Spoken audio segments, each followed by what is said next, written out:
Ang pamagat ng tula ni Sheila Abayon, hikbi ng anak ng isang bayani.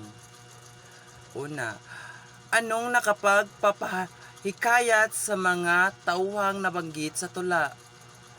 Mahalin ang edukasyon, tumindig para sa kapwa kung nasa tamay hindi dapat matakot, huwag mong hayaang ituring kang busabos ang nakapagpahikayat sa mga tauhan sa aking palagay dahil sa nangyari sa kanyang ama at kinahinatnan ay hindi siya nagpatinag sa agos ng buhay.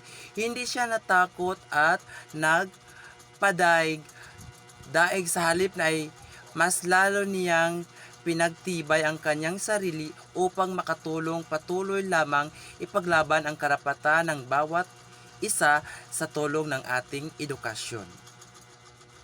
Ikalawa, ano ang saloobin ng persona tungkol sa kahirapan sa kawalang katarungang nangyari sa lipunan? Sagot, dahil sa kabila ng bukang liwayway o bagong pag-asa na kanilang inaasahan, ang isang dilubyo para sa kanila dahil sa pagkasawi ng kanyang ama ay dumating. Puno ng kawalan ng pag-asa ang kanilang naranasan sa kanilang inaasam-asam. Katlo, anong problema o pagsalungat ang masasalamin sa nabanggit na mga tauhan sa tula? Sagot, ang aking palagay ay ngayon siya ay lalaban para sa kanilang karapatan at para maiangat ang kanilang kabuhayan dahil alam niya na sa tama siya kaya't hindi siya natatakot magpatinig. Siya hindi natatakot sa kamatayan kahit alam niya na kung ano ang mangyari niyang kahinatnan sa kabila ng kanyang paglaban sa puntong siya. Ikapat, anong kamalayan ang pinupukaw ng persona sa mga Pilipino?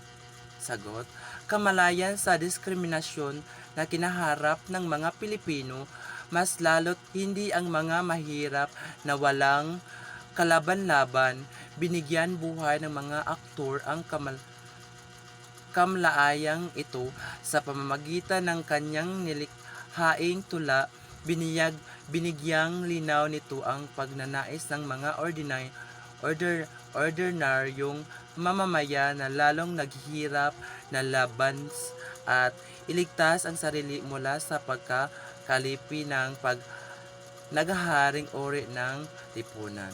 Ikalima, paano nasasalamin ng tula ang psikolohiya ng manunulat? Sagot, nasasalamin ng tula ang psikolohiyo ng manunulat batay sa kanyang malalaman tungkol sa mga isyong kinaharap ng mga kababayan natin na hindi nakukuha ang kanilang mga hustisya, ang maipahayag ang kanilang mga saloobin o opinyon dahil sa mga taong may kapangyarihan sa gobyerno na pilit silang kinukuhanan ng mga dignidad, mabuhay at magsalita. Ika-anim, paano nakakaapekto ang mensahe ng tula sa iyong damdamin at kaisipan? Sagot, naapektuhan ako sa puntong ako ay nakaramdam ng awa para sa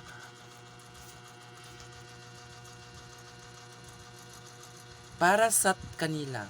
Tunay ngang hindi pantay ang karapatan ng bawat isa, parating may mas nakakaangat at may mas makakapangyarihan, nakakalungkot isipin na nakita natin ito, naramdam natin na sa ating mga kapwa Pilipino at ang ninanais nila ay pag-asa at pag-angat sa buhay lalo na sa ating sistema.